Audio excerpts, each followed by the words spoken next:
Hello and welcome to Geology Concepts. This is the first part of current affairs series from the month of June, where we will be discussing important developments of polity, governance, international relations and current economic developments, right? So without any further ado, let's get started. Now the first development is on internal emergency, right? So India is currently observing the 50th year of the first internal emergency, which was imposed during June 25th on 1975 by the Indira Gandhi government, right? Now let's understand what is this emergency. So the concept of emergency is a situation where the democratic rights of people, right? Your democratic rights that are enshrined in the constitution, they are suspended, and the federal nature of the constitutions becomes unitary, where the central government assumes power over the state government, right? So it becomes a unitary constitution when this emergency is imposed. Now the concept of this emergency came from the Weimar Constitution of Germany. So this is important. You need to remember this because question can come from which constitution the concept of internal or emergency, a national emergency, is incorporated into Indian constitution. It is Weimar Constitution of Germany, right?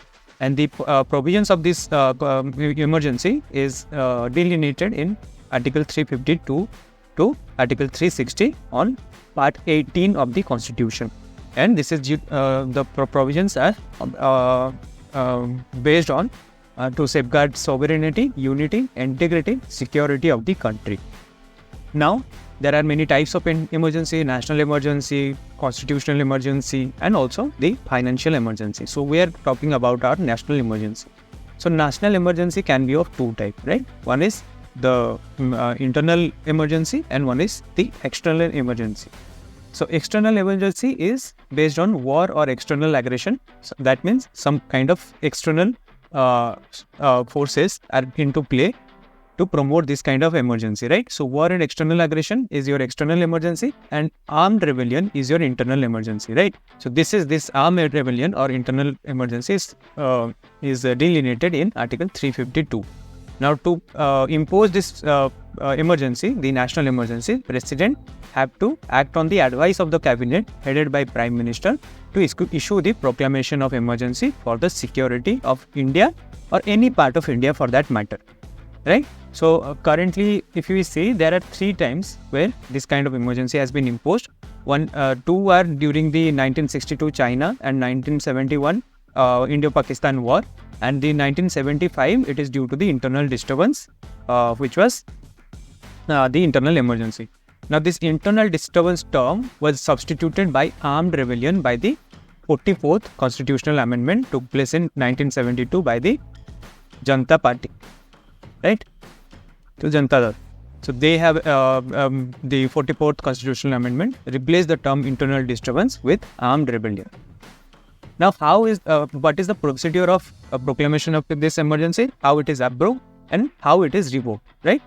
So the first thing that is that it must be approved when national emergency is being imposed. Then it must be approved by both houses of the Parliament within 1 month from the date of issue. So suppose President is proclaiming national emergency, then both the houses have to pass that same motion with special majority, so that it can continue, right? And this, if approved by both the houses, this emergency continues for first 6 months, and then it can be extended indefinite period, but prior approval of the Parliament for every 6 months has to be taken, which was included by this 44th Constitutional Amendment, right? And every resolution that is approving the proclamation of emergency or its continuance has to be done through both the houses by a special majority. Okay? So this cannot be done. The approval cannot be done through special majority, simple majority. It has to be done through special majority of both the houses of the Parliament. But when it is revoked, then President can anytime revoke this subsequent proclamation, whatever the proclamation is there in force. President can revoke it on advice of the cabinet. And by doing so, he does not require any prior parliamentary approval. So for approving or for the continuation of the internal emergency or national emergency, prior approval of the Parliament has to be taken. But when revoking that emergency, prior approval of the Parliament is not required. right? And it can be the disapproval can be passed by Lok Sabha only through simple majority. So revocation is easier than approval, right? So this is all about that you need to know about internal emergency. Now next up, there is a scheme called ULAS, which is the New India under the New Indian Literacy Program, NILP. So recently Ladakh became the fully functional first state which is considered fully literate under the ULAS scheme or Nav Bharat Saksharata Karyakram by achieving a literacy rate of 97%, right? So this ULAS or known as the Nav Bharat Saksharata Karyakram or New India Literacy Program, NILP, is a centrally sponsored scheme and it is aligned with your NEP 2020, right? The National Education Policy of 2020. Now it has 5 components. The first component is based on foundational literacy and numeracy. Then critical life skills like financial literacy, digital literacy, legal literacy, healthcare, all these things. Then basic education from class 3 to class 12 and vocational skills and then continuing education. So it's a holistic program that is implemented in various states and union territories, and Ladakh became the first union territory to be declared fully functionally literate under this new scheme called ULAS, right? So it has achieved a literacy rate of more than 97%. And next up, there is an update on G7 meeting. So India recently participated in the 50th G7 summit, which was held in Italy, right? Apulia, Italy. It was held, and India joined as an outreach country. You know that India is not a member of G7, it's a part of G20. India is part of G20 and G7 is the core group of G20. So India has been summoned as an outreach country. Now, what is the nature of this G7 country? It is an informal grouping. So there is no formal agreement on G7. It is an informal grouping of the democratic countries who meet annually. So there is an annual summit. So these summits go on annually and they discuss about global economic policy and other transnational issues such as migration, climate change, conflicts, etc. So it was originated during 1975 oil crisis. On aftermath oil crisis, this group came together for financial cooperation, right? And how does it work? So this doesn't have any permanent structure, but the presidency keeps on rotating every year, and they set the agenda prior to the next summit, right? Who are the members? So for our exam, the members are important because the question may ask which of the following country is or not a part of G7, right? So you need to remember them: US, Germany, Canada, UK, Japan, Italy, France, right? So 7 countries are there. Prior to that, in 1998, Russia joined G7 and made it G8. But after it took over the Crimea Peninsula, it was expelled from the group in 2014, and now it is again G7. Now the European Union attends every annual summit of G7, but it is not a formal member of G7 countries. Now to let you know the importance of these G7 countries, they together form the 40% of the global economy and 10% of world's population, right? 36% of power generation capacity, 30% of global energy demand, and 25% of total carbon dioxide emissions annually, right? So this is everything that you need to know about the G7 summit recently held in Apulia, Italy. Now, India has signed a logistic agreement with Russia, which is known as the Reciprocal Exchange of Logistic Agreement, or the RELOS. So what is this RELOS? So RELOS is an administrative arrangement between India and Russia for enhanced military cooperation. So for your knowledge, India already has many such kind of military cooperation agreements with different countries such as US, France, Australia, Japan. Although India has been dealing a lot lately with Russia in terms of military and other strategic cooperations, there was no fixed administrative arrangement between these two countries. So for that, this RELOS was in play for a very long time, but it was not signed yet, and there were many years of delays due to the change of governments and many other things. So recently this was done, and it's a great step for the cooperation between India and Russia, right? So what is the purpose? The purpose is to streamline their military logistic support and to make the joint operations more efficient and cost effective. So it will help both the countries to perform sustained operation by exchanging supplies, by providing each other warships, aircrafts during wartime and peacetime missions, right? Then there are strategic advantages, like if both the countries can access each other's logistic networks, right? If there is any crisis, then both the countries can cooperate on this crisis together, right? So this overall reduces the mission's military cost, right? And it also expands the military outreach programs, like the influence of India and Russia together in the Indian Ocean. It also balances the Quad agreements that India has with US and other Quad countries, and Russia, who is the who opposes the Quad, right? So India is balancing the Russia-China dynamics and the Quad dynamics in the Indo-Pacific very effectively through this agreement. Will be able to do that, right? And also there are scientific interconnection that can be done through this agreement. So for example, question can come that some name will come like Lemoa, Beka, Comcasa, Relos, and with which country India has this agreement. So this kind of question can be asked. So with the US, India has Lemoa, GSO, MIA, and Beka, Comcasa. So these four are with US. Then also it has the joint exercise and military exchange agreements with France, MALSA with Australia, AXA with Japan. So MALSA is for the Indo-Pacific Maritime Cooperation, which was signed between Australia and India, and AXA is between Japan and India's armed forces, right? So US, France, Australia, Japan, and now Russia are formally signed with logistic exchange agreements with India, right? So that's all about the RELOS agreement. Next, let's move towards the economic developments. So the FDI inflows into India are decreasing lately, and this fiscal year of 24, only 44 billion FDI came into India, which is actually a downfall of 3.5% from the previous year, and it is due to the fact that there are reduced investment in India's services, telecom, and pharma sector, which were accounting a lot of amount of FDI inflows into India, right? So for our exam purpose, we need to know who are the states who receive the most of the FDIs and from where this most of the FDIs come, right? So Maharashtra is the first, ranks first in terms of inflow of FDIs. Then comes Gujarat, then Karnataka, and other states. So Maharashtra and Gujarat are the highest FDI inflow states in India. Singapore again is the first or the top source of FDI inflow into India, then followed by Mauritius and US.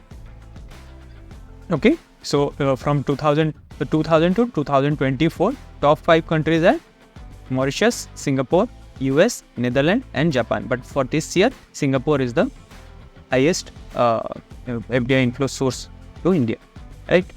So this is about the current development, and if you know, FDI is the investment by a company or an individual of foreign territory of a foreign country who is investing in India or any other country for business interest, right?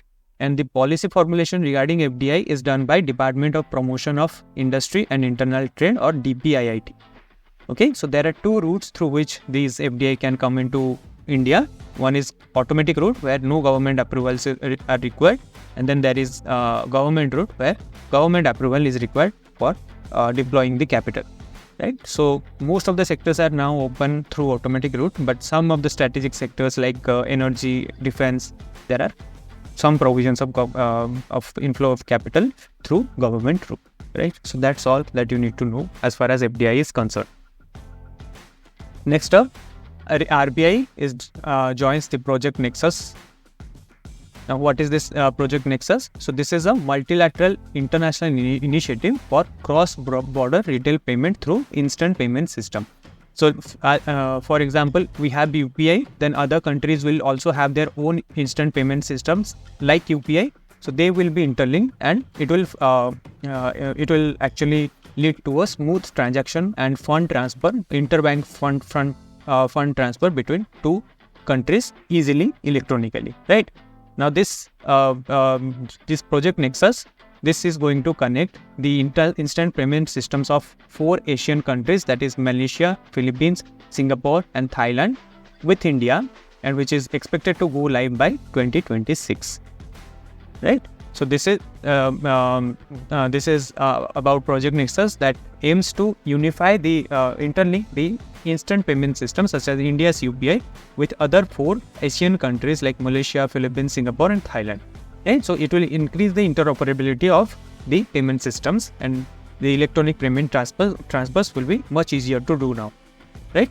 And it also aligns with the aim of G20 targets that are set by India for enabling cheaper, faster and more transparent and accessible cross-border payments, right? So that is about Project Nexus, that is joined by RBI recently.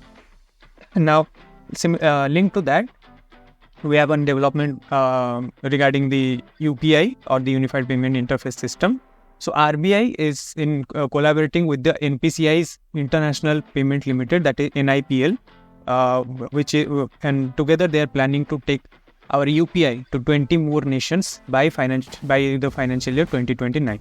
So India is eyeing towards expanding the outreach of UPI to other 20 nations by the end of 2029, right? So they also RBI is in talk with other European Union nations, SAARC countries and all the other countries for multilateral interlinkages with UPI.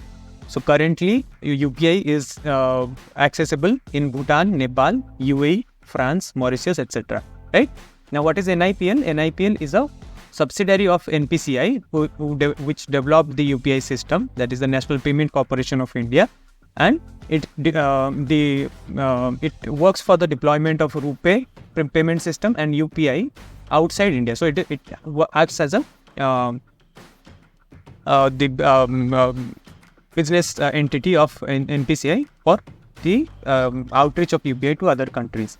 And there is other initiative by India is called UPI One World, which provides the UPI payment system for the foreign national or NRIs that come from the G20 countries, right? So that's all about the UPI development that are happening recently. Next update is on ONDC, or Open Network Digital Commerce, which saw a massive transaction amount of 8.9 million, which is to 23% increase from the month of April, which is a new record, right?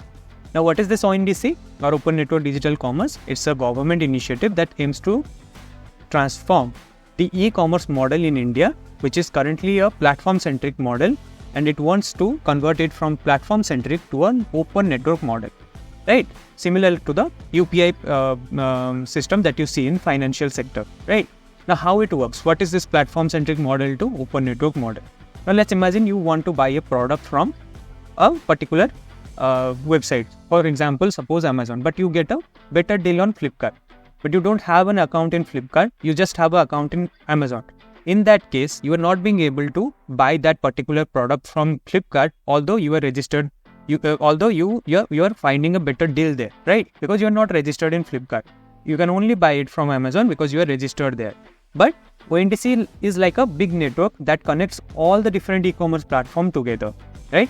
For example, you have the payment system UPI, where you can transfer your money to the seller through different apps like the PhonePe. You can use Google Pay, you can use Paytm, but all of them are on the open network of UPI, right? So you can transact from any app of your wish. You can transact from any app who gives you a better cash back, but the transaction between the buyer and seller can still happen, right? So that is the theory behind this ONDC model as well. No matter in which platform you are on, you can still transact from that platform by using the ONDC APIs, right? So that's how this open network model works.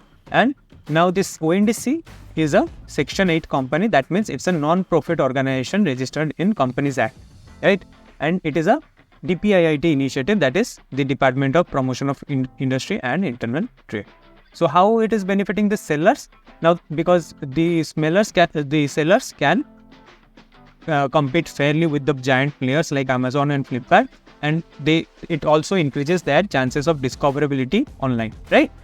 Now, the buyers they have a wide range of product to choose from, and they can do that from one checkout, right? So you can add different items from different sellers and different networks into one cart and then check out them. And the tech companies can can implement their product and their services very efficiently, and it is a largely scalable model. And also the fintech companies can offer credit to finance the e-commerce entities as well. So this is the important development about ONDC and how the network system works. Now currently in this 2024 year's budget, the angel tax has been completely removed, which was demanded by the Confederation of Indian Industry, or the CII, because it was impacting the startup funding. Right, now what is an angel tax? So this angel tax is introduced in 2012 under the Income Tax Act of 1961, and it is levied on the capital raised by unlisted companies. Unlisted companies matlab those companies who are not yet registered in public platforms like BSE or NSE, where these stocks cannot be sold or traded in a public domain, right? So these are unlisted companies like startups, right? So these startups, when they raise capital through issue of their shares, if that share price exceeds the fair market valuation, right? If they are raising capital more than their market value, then they have to pay this angel tax. Then this angel tax is, the aim of the implementing this angel tax is to curb money laundering and also ensuring compliance with tax norms. So this is what is angel tax, and it is now completely removed starting from 2024. Okay. Now the last update is on a technique called direct seeding of rice.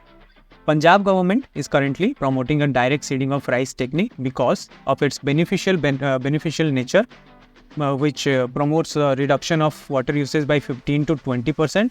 It requires less labor, and also the maturing of the seedlings are faster than the traditional method. Now this DSR involves sowing of seeds directly into the field without any nursery preparation or transplantation, and that is why the water and the labor requirements are reduced drastically. So, for example, in traditional method, what happens is the rice seedlings were grown in a nursery to a particular extent, and then those rice samplings are incorporated into the field for further purposes, right? But here what happens is the farmer directly seeds the rice seeds into the farm without preparing any nursery or sampling in the nursery, right? Now what will happen? This will be this will lead to faster planting and maturing of crops. Water consumption and labor will be less, and also it will curb the stubble burning issue and also reduce the emission of methane from the rice fields due to the waterlogging conditions that are created for the rice plants to grow. Now there are many types of these methods of rice seeding. The direct seeded rice are two types, like dry DSR and wet DSR.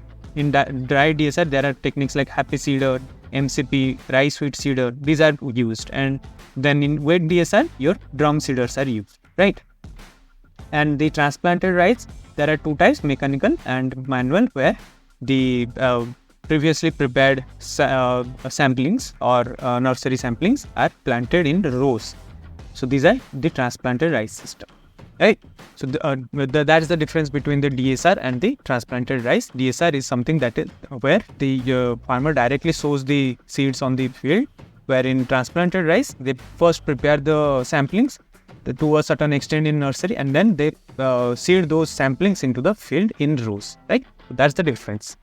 So I hope that's you have gained some insightful knowledge from this video. We'll meet for the second part of June in the next one. Thank you again.